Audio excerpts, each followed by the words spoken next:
అందరికీ శనార్థి బిడ్డలారా, మరి ఇక దునియా మీద ఏం జరుగుతుంది, ఏంది ఏం కథ, ఇవాళ మీకోసం జబర్దస్త్ ముచ్చటి పట్టుకొని వచ్చిన. ఇక మరి ఆలస్యం ఎందుకురా, ఇక చూద్దాం పరి వార్తలు.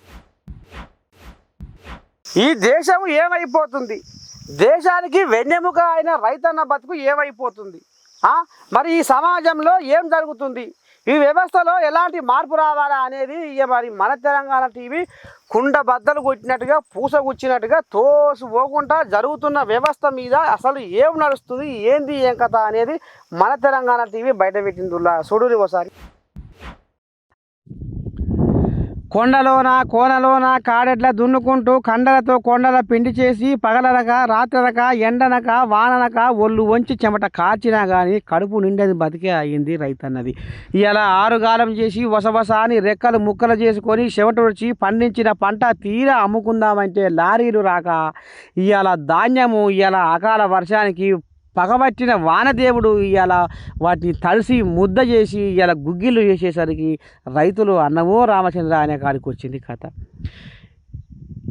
గద్దెలెక్కి గారెడ చేసి గరీబుల దోపిడీ చేసి కోట్లు సంపాదించుకునే దొంగలు ఏలే ఈ రాజ్యంలో దోపిడీల దొరబాబులు అవుతురే తప్ప రైతన్న మాత్రము ఇంకా అట్టడుగు స్థాయిలోనే దరిద్రుడైపోతుండు ఈ భూమి మీద.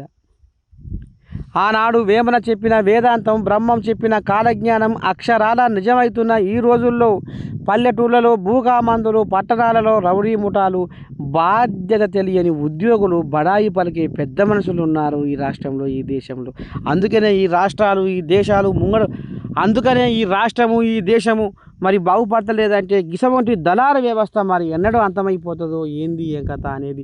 మరి ఈ రైతులకు ఎందుకు న్యాయం జరుగుతలేదు, ఈ రైతుల మీద ఎందుకు సోయి పెడతలేరు, ఏమైనా ఎలక్షన్ల ముందర ఓట్లు అని వంగి దండాలు పెట్టుకొని ఓట్లు అయిపోయినాక బూట్లతో దాన్ని ఇలా రైతుల రాజకీయాన్ని ముంగటేసుకొని ఇలా రైతులతోటి ఇలా వాళ్ళు లక్షల కోట్లు సంపాదించుకొని తరతరాలకు తరగని సంపద కూడబెట్టుకొని ఇలా అన్నదాతను ఆగం పచ్చం చేసిర్రులా.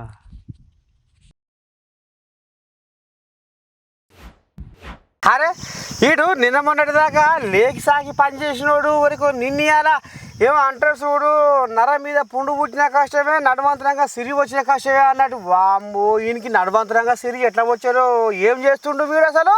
ఇగో గిసగుంచి అనుమానాలతోటి కొంతమంది ఊర్లలో ఉంటారు. ఇక మరి గదే అనుమానం ఇప్పుడు నిజమైంది. ఇక చూడు కాకపోతే ఎట్లా ముందో బాగోతాం. అమ్మని దండం పెడితే అరే వీడు వంగి కష్టం చేయడు, చెమట ఒడిపియాడు, ఎప్పుడు చూడు 3 బజార్ల కాడ ముచ్చట పెడతాడు.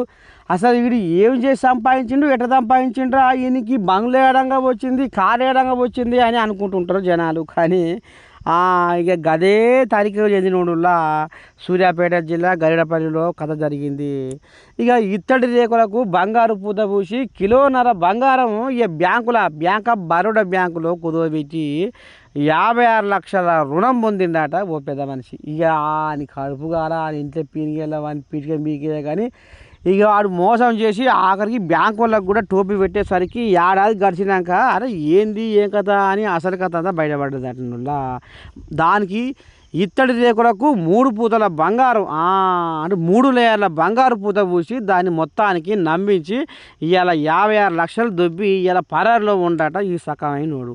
ఇక ఆడవాళ్ళకు కూడా ఇది చేపిస్తా అది చేపిస్తా అని డబ్బులు వసూలు చేసుకొని అవతల పడ్డాడట నోళ్ళ. అంతే చూసిర్రా, బోకర్ దందాలు చేసి దళార వ్యవస్థ నడిపిస్తుంది. ఇగో ఈ రకంగా తయారయ్యారు సమాజంలో జనాలు. ఇప్పటికైనా ఎవరిని నమ్మాలి, ఎవరిని నమ్మొద్దు అని జర ఆలోచించి ముందడిగేది. ఓ బ్యాంకు వాళ్ళే ఆగమైపోయారట, తస్మాత్ జాగ్రత్త పైలం సుమా. అందరు వేస్తున్నారు కదా ఓటు, నేను ఒక్కనే లేకపోతే ఏంది ఏం కథ అని ఈ రకంగా ఆలోచన చేస్తున్నారు. కాబట్టి వద్దు నీ ఆలోచనే అందరికి వస్తుందో ఏమో. అందుకనే ఎవరైనా తప్పకుండా ఓటు హక్కును వినియోగించుకోవాలి. ఆ ఓటే నీ స్వరం, ఆ ఓటు నీ హక్కు. కాబట్టి మరి ఇలా ఎక్కడ ఏం జరిగినా నిలదీసేది, ప్రశ్నించేది ఓటే. కాబట్టి ఖచ్చితంగా నువ్వు ఆ ఓటు వేయాలి. ఇక నీ బతుకుని బాగు పెట్టుకోవాలని ఇక ఆ రకంగా మరి ఇప్పుడు ఇక మరి ఈసీ ఎన్నికల సంఘం కూడా పట్టుబట్టింది. కాబట్టి ఇక జనాలంతా తట్ట బుట్ట చదువుకొని నీ దండం పెడితే చూడు ఎట్లా ఉందో వాళ్ళ భాగవతం. ఓటు వేయకుంటే మాత్రం నువ్వు సచ్చిన కింద సమానమే. ఓటు వేయకుంటే నువ్వు భూమి మీద ఉండేవి లేకేవని ఈ రకంగా సెలబ్రిటీల కాంచి మొదలు పెడితే బుడ్డ పొరగాల దాకా ఆఖరికి కడుపులో ఉన్న పిల్ల కూడా నువ్వు ఓటు వేయాలి తప్పకుండా. ఓటు వేయకపోతే నువ్వు మనిషివి కాదు. నీ పాడైపోను కదా. ఈ రకంగా ఓటుతోటే నీ రాధ మారుతుంది, ఓటుతోటే నీ గీత మారుతుంది అని ఈ రకంగా సోషల్ మీడియాలో దంచి కొడుతుంటే ఇక ఎవరి మాట తట్టుకోలేక ఏం చేయాలి, శరానికన్నా పోయి ఓటేయాలన్న ఇక ఆలోచన వచ్చి నీ దండం పెట్టి ఊర్లకు ప్రయాణాలు కడుతుర్రులా. ఇక తెలంగాణలో నీ దండం పెట్టి ఆంధ్రలో మరి బొచ్చ మంది ఉండరు కదా, ఇక వాళ్ళంతా బస్ స్టాండ్లల్లో కిర్రమంటుర్రులా. ఎక్కడ చూసినా రైల్వే స్టేషన్లల్లో బస్ స్టాప్లల్లో ఇక ఓట్లు వేసేందుకు సిద్ధమయ్యి ఈ రకంగా పైన కడితే నీ దండం పెట్టి తెంపులేని మంది గుంపులుగా వచ్చి బస్ స్టాండ్లల్లో నీ దండం పెట్టి ఉసికేస్తారు వాళ్ళంత జనాలతోటి. ఇక మరి ఈ ఓట్ల పండుగ మరి ఎట్లయితుందో ఏం పోతుందో కానీ మొత్తానికి ఈ జనాలకు తిప్పలు తెచ్చిందిలా. ఊర్ల పోండి ప్రయాణాలు కట్టలేక ఇక చూడు ఎట్లా ఉండరు గుంపులుగా జనాలు. షా షా షా షా షా షా షా షా అందరికీ చదువు చెప్పే చదువు పంతులే సందుల వండి వ్యవహారం చేసుకుంటులా అని అంజాలం పాడువాడా.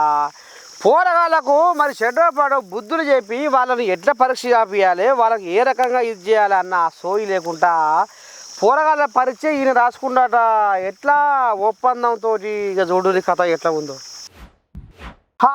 ఇక నిన్న మొన్న పొద్దుగాల ఓ జెండా పట్టుకొని పొదువుకంగా ఓ కాండవ వేసుకొని నీ దండ పెట్టి సందులు పొందులు గాలిచ్చి ఇక మరి ఈ లీడరు ఆ లీడరు పోపిస్తే పూటల్లో తీసుకోరు.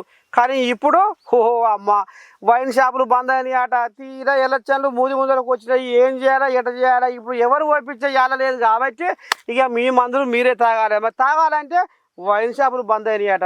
రామ ఇక నీ దండం పెడితే ఈ ముచ్చట సడిగాని ఇక చూడురే సీమల బారలో ఎటలైన కట్టిరో నీ దండం పెడితే షాప్ కాడికి.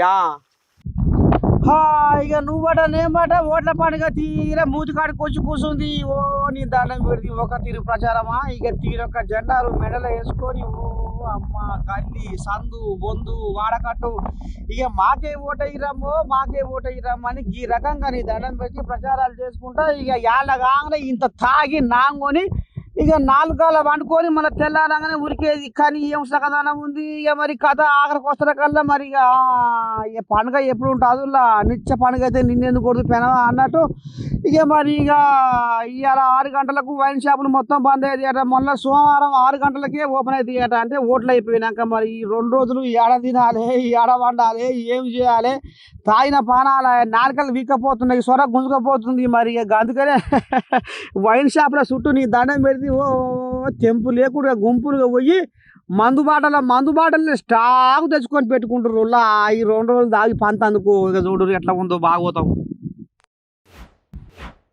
ఎట్టున్నాయి ఇలా జబర్దస్త్ ముచ్చట్లు ముద్దుకొని ఇక రేపటి సంది కూడా మొత్తం మూత మోగిద్దాము. మరి మన జబర్దస్త్ ముచ్చట్లు మీరు మాత్రం మానక మరవగా ఇదే యాలకు మన తెలంగాణ టీవీని చూస్తూనే ఉండాలి. అందరికీ శనార్థి నమస్తే ఉంటా.